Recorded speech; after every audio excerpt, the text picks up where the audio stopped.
Other college basketball tonight, Auburn beats Kent State.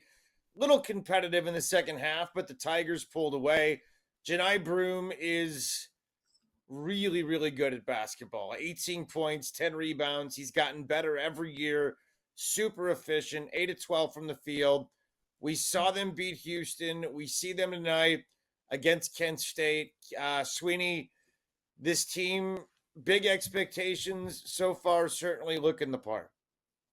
Look, I think they should be number one in the country right now. They are in Ken Palm, but I think if not for preseason expectations still being baked in, I think no one's playing better than Auburn. Now, it doesn't mean a whole lot to be playing the best on November 13th. Like there's work to do, but I just love this group's size, its balance, right? Like they have a National Player of the Year contender in Broom, and different guys can step up on different nights. Like Denver Jones was solid today.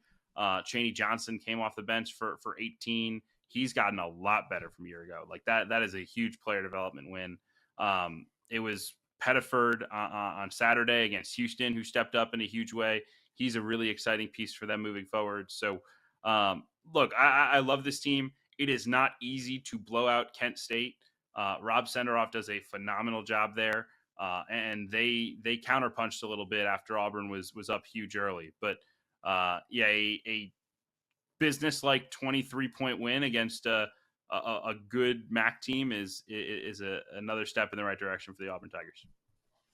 I saw McCall making sour lemon face over there when you said Auburn was number one. Go ahead, McCall. I know you have opinions. No, I look.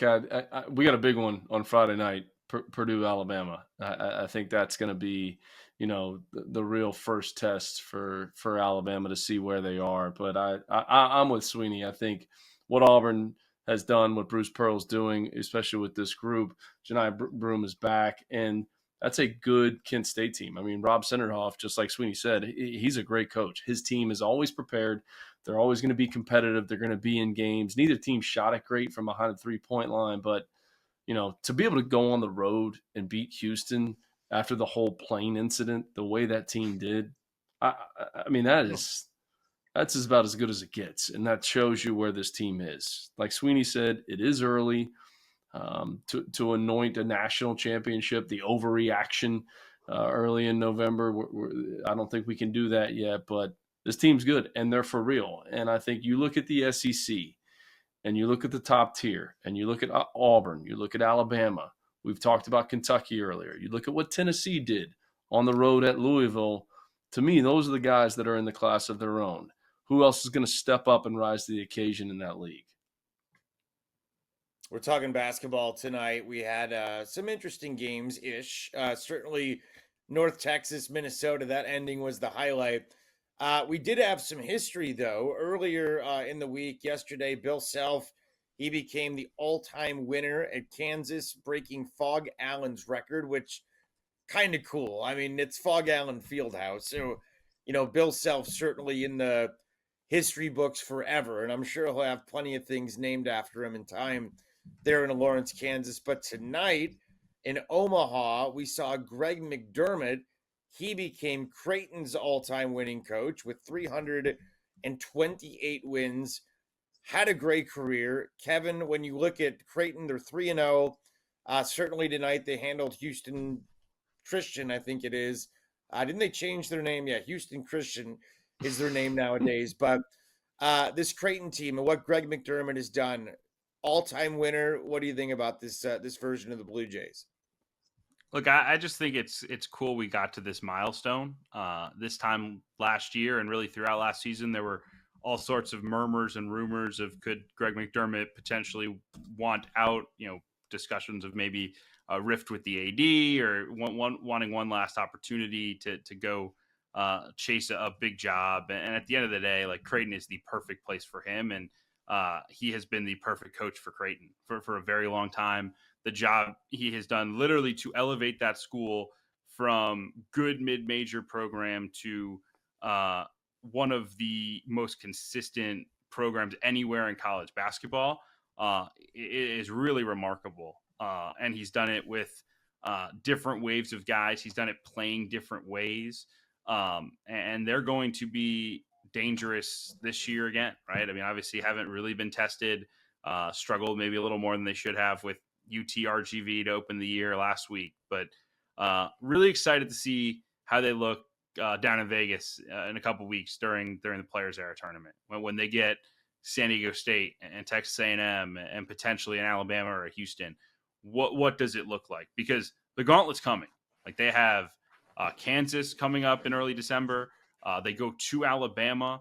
Obviously, Big East play with the double round robin. That is a grind of its own.